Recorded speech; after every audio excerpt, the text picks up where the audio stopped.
ITV is celebrating 70 years on air, and to mark the broadcasting anniversary, we've been delving into our amazing archive to the myriad of stories which we have been bringing to you over the decades. Well, this evening we get into gear with the rise and fall of the DeLorean, a car which became an icon thanks to it featuring in the blockbuster film Back to the Future in the 1980s. Here's Kitty Andrews.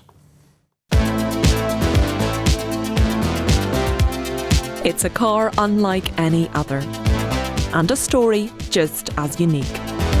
The DeLorean, famous for its look and Hollywood legacy. The way I see it, if you're going to build a time machine into a car, why not do it with some style? Once a symbol of hope and jobs during the Troubles. It was built in Dunmurry. The DeLorean received millions of pounds in government support. At the time, it looked like Northern Ireland would lead the future of car manufacturing. As we get into production, a lot of us will be working here right around the clock for the first few months. But in spite of that, I feel that our success is assured. That success was short-lived. Financial troubles and the arrest of the car's founder, John DeLorean, resulted in the factory closing after just 2 years. Over 2,000 people lost their jobs. It was the best job I've ever had. We were paid American wages for doing an everyday job, a job that nobody thought Northern Ireland could achieve.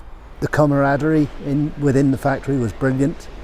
Any political differences were left outside totally. I have a wee saying I've said quite often, and I'll stand by it.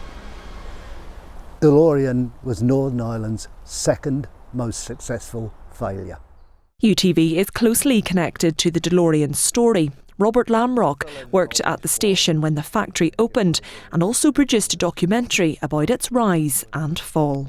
They announced that John DeLorean and one of the first cars to be made were coming into Studio 2. It was quite a job getting it into the studio because the car's 78 inches wide, but the studio scene dock doors are only 80 inches wide.